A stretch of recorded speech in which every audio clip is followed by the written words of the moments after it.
Her zaman değerin ederini belirler.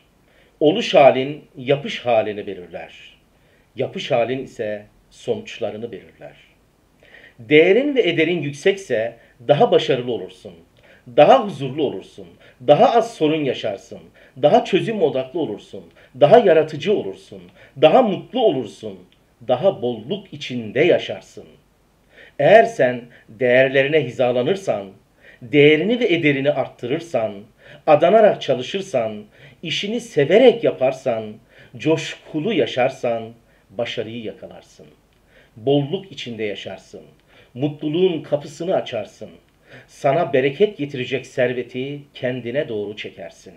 İnsan değerlerine hizalanarak yaşarsa kendine değer vermiş olur ve oluş haline bağlı yaşar.